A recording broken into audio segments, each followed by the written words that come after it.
So అసలు actually Sukanya Samriddhi Yojana అంటే ఏంటి? సో ఇది ఎవరికి యూజ్ అవుతుంది? అంటే ఇప్పుడు మన పాపకి లాంగ్ టర్మ్ ఇన్వెస్ట్‌మెంట్ కోసం గాని, పెళ్లి కోసమైనా గాని, చదువుల కోసమైనా గాని, ఈ సుకన్య సమృద్ధి యోజనలో మనం ఇన్వెస్ట్‌మెంట్ అనేది మనం చేస్తామనమాట. సో మన పాప ఏజ్ అనేది 0 టు ఒక 10 ఇయర్స్ వరకు ఏజ్ ఉన్నట్లయితే మనం ఈ సుకన్య సమృద్ధి యోజనకి మనం అర్హులు.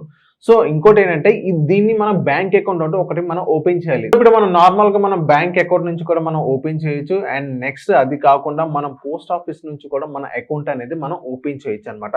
సో ఇది ఫ్రమ్ ద స్టార్టింగ్ నుంచి మనం ఇలా ప్రాసెస్ అనేది మనం స్టార్ట్ చేయాలి. ప్రెజెంట్ ఇంట్రెస్ట్ రేట్ అయితే దగ్గర ఇప్పుడు మనకి సుకన్య సమృద్ధి యోజనలో 8% వరకు మాత్రమే మనకి ఇంట్రెస్ట్ అనేది లభిస్తుంది. అది కూడా ఇప్పుడు మనకి 15 ఇయర్స్ టెన్యూర్ వరకు మనకి లభిస్తుందన్నమాట. దగ్గర ఒక 21 ఇయర్స్ అంటూ మనం వేసుకోవచ్చు మన పాపకి. ఇప్పుడు మనం ఇన్వెస్ట్ చేసినట్లయితే మన డబ్బు సేఫా కాదా అనేది చాలా మందికి ఒక డౌట్ ఉండిద్ది. సో ఇప్పుడు డబ్బు సేఫా కాదా అని మనం ఆలోచించినట్లయితే ఇదొక గవర్నమెంట్ స్కీమ్.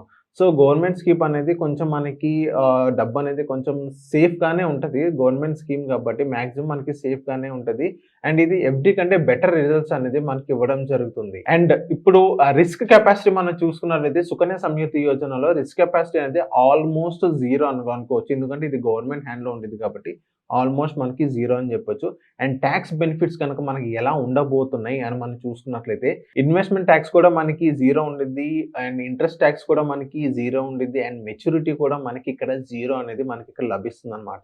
ఇదే సుకన్య సమృద్ధి యోజనలో సో మనం డబ్బులు అనేది ఎందుకు పెడతామని మనం ఆలోచించినట్లయితే మన పిల్లల చదువు కోసం అండ్ మన పిల్లల చదువు కోసం అనేది ఈ సుకన్య సమృద్ధి యోజనలో మన ఇన్వెస్ట్‌మెంట్ అనేది మనం చేస్తాం. అండ్ నెక్స్ట్ ఇప్పుడు మనకి దీని నుంచి మన నెగటివిటీ కాన్స్ మనం చూసుకున్నట్లయితే ఏమేం డ్రాబ్యాక్స్ ఉన్నాయి కనుక మనం చూసుకున్నట్లయితే లిక్విడిటీ అనేది మనకి ఖచ్చితంగా ఇక్కడ ఉండదు. ఒక దగ్గర ఒక 21 ఇయర్స్ వరకు ఇక్కడ మనకి లాక్ ఇన్ పీరియడ్ మాత్రమే ఉంటుంది.